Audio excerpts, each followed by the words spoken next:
Hi hello welcome to Eagle Sports. India versus Australia second T20 international Bangalore Chinnaswamy stadium में होने वाला है। और यहाँ पे अगर मैच के बारे में बात करेंगे तो इंडिया को ये मैच जीतना होगा, वरना ऑस्ट्रेलिया को एक ऐसा मौका मिलेगा बहुत सालों के बाद, बहुत महीनों के बाद, ताकि वो इंडिया के खिलाफ एक सीरीज़ जीत सके। हम लोग ऑस्ट्रेलिया गए थे, वहाँ पे हमने टेस्ट सीरीज़ भी जीता, वनडे सीरीज़ भी जीता, T20 को स्क्वायर किया। ऑस्ट्रेलिया भी इंडिया के अगर ये T20 सीरीज़ जीतेंगे तो उनका ये जो कॉन्फिडेंस जो है वो बूस्ट होगा। टीम्स के बारे में बात किया जाए तो ऑस्ट्रेलिया की टीम में कोई बदलाव की ज़रूरत ही नहीं है, क्योंकि उनके पास अच्छे बॉलर जेसन बेरेंडॉफ है, उनके पास जाय रिचर्डसन है, उनके पास पैट कमिंस है और उनके पास मार्कस स्टोइनिस भी है। मैक्सवेल भी बॉलिंग डाल सकते हैं, डार्सी शॉट भी बॉलिंग डाल सकते हैं, एडम जैम्पा भी बॉलिंग डाल सकते हैं। उनके पास एक अच्छा बैलेंस्ड बॉलिंग अटैक है।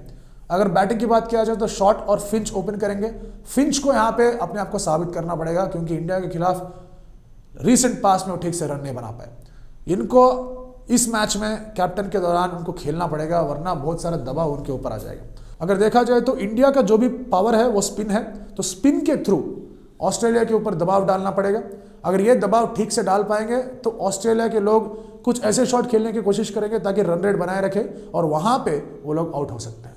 तो इसी दौरान अगर इंडिया स्पिन को अपना स्ट्रेंथ मानकर अगर उतरेंगे तो इसका मतलब यह है कि मयंक मार्कंडे को एक और मौका मिलेगा।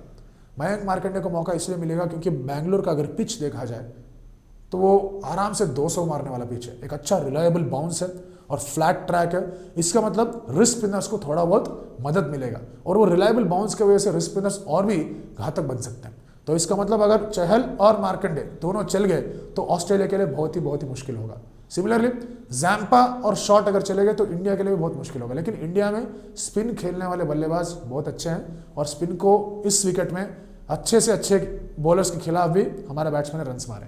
तो इसका मतलब इस मामले में एडवांटेज इंडिया के पास है। और इंडिया की टीम के बारे में बात किया जाए तो यहाँ पे थोड़ा बहुत तो बदलाव रहेंगे ही। और आइडियली मैं चाहता हूँ कि रोहित शर्मा और शिखर धवन दोनों भी आए ओपनिंग में।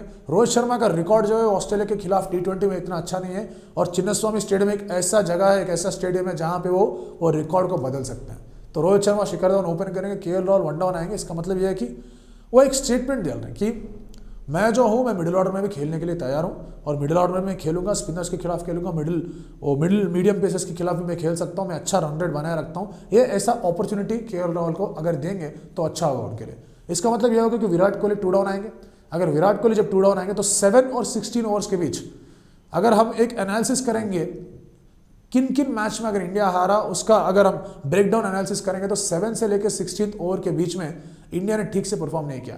अगर उसको सुधारना होगा तो विराट कोहली अगर 2 डाउन आएंगे तो यहाँ पे एक अच्छा मौका हो सकता है कि उसको सुधारे। इसका मतलब धोनी 3 डाउन आएंगे और ऋषभ पंत और दिनेश कार्तिक के बीच में फिर एक ऐसा माहौल बनेगा। अगर ऋषभ पंत को इंडिया सिलेक्ट करेगा, इसका मतलब यह है कि ऋषभ पंत को बैकअप कीपर के यहाँ पे रूप में उनको देख रहे हैं और दिनेश कार्तिक शायद वर्ल्ड कप टीम से बाहर होंगे। अगर दिनेश कार्तिक को सेलेक्ट करेंगे तो इसका मतलब दिनेश कार्तिक को एक और मौका दिया जाएगा।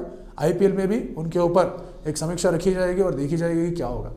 तो ऐसा इनका टीम रहेगा। और बॉलिंग डिपार्टमेंट में अगर देखा जाए तो बुमराह रहेंगे, चहल रहेंगे, मार्कंडे रहेंगे, कृणाल पांड्या रहेंगे और ये 5वां बॉलर कौन होगा। यहाँ पे विराट कोहली को एक रिस्की डिसीजन लेना पड़ेगा। उमेश यादव 2 ओवर ठीक से डाले, 2 ओवर ठीक से नहीं डाले, तो वो रहेंगे या नहीं रहेंगे ये बात उनके मन में रहेगा ही। उमेश यादव IPL में बैंगलोर के साइड में से खेले, वहाँ पे विकेट भी निकाले, लेकिन डेथ बॉलिंग में वो बहुत पिट चुके हैं। तो इसका मतलब यह है कि स्टार्टिंग में वो डाल सकते हैं लेकिन डेथ में वो पिटने वाला है। तो ये अगर बदलाव करेंगे विराट कोहली तो किसको लाएंगे? बैटिंग स्ट्रेंथन करने के लिए विजय शंकर को लाएंगे या फिर बॉलिंग को ठीक बनाए रखने के लिए, क्योंकि ये बैटिंग विकेट है, एक अच्छा बॉलर रहेगा, डेथ बॉल बॉलर रहेगा तो अच्छा होगा। ये सोच अगर उनकी रहेगी तो सिद्धार्थ कोहली शायद टीम में आ सकता है। तो ये यहाँ पे देखना होगा कि कितना रिस्क विराट कोहली उठाने को तैयार है।